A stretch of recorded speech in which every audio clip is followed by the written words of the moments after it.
అనిపించిందండి? First of all ఒక camera ముందుకొచ్చి ఒక మూవీ గురించి మాట్లాడడం ఇదే ఫస్ట్ టైం నా లైఫ్‌లో ఇప్పటిదాకా. ఓకే. కానీ ఇలాంటి మంచి మెసేజ్ ఓరియెంటెడ్ మూవీ గురించి మాట్లాడటం చాలా హ్యాపీగా ఉంది. అండ్ ఈ మూవీలో మా నాగిరెడ్డి అన్న మంచి క్యారెక్టర్ చేశారు. నాకు చాలా చాలా ఇష్టమైన వ్యక్తి. చాలా హ్యాపీగా ఉంది. సినిమాలు అందరూ చూస్తుంటారు.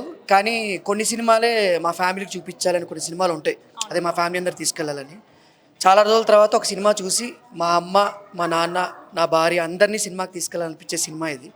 సో ఇలాంటి సినిమాలు ఇంకా రావాలని డైరెక్టర్ సూర్య గారిని అలాగే ఆ ఫ్యామిలీ ప్రొడ్యూసర్ వాళ్ళందరినీ కోరుకుంటున్నాను. ఇలాంటి సినిమాలు ఇప్పుడున్న జనరేషన్‌కి చాలా అవసరం కూడా. సో దయచేసి ఇలాంటి సినిమాలు ఎంకరేజ్ చేయండి. చాలా సినిమాలు వస్తున్నాయి. ఇలాంటి సినిమాలకి ఎంకరేజ్‌మెంట్ చాలా అవసరం. ఎందుకంటే ఇప్పుడున్న ఈ జనరేషన్‌కి చాలా మెసేజ్ ఓరియెంటెడ్ మూవీస్ చాలా కావాలి. సో చాలా చాలా మంచి మూవీ. అందరూ చూడండి. అండ్ ఉమెన్స్ డే స్పెషల్‌గా ఈ మూవీ చూసినందుకు అండ్ ఈ మూవీ గురించి మాట్లాడినందుకు కూడా చాలా హ్యాపీగా ఉంది. అలాగే అందరికీ హ్యాపీ ఉమెన్స్ డే.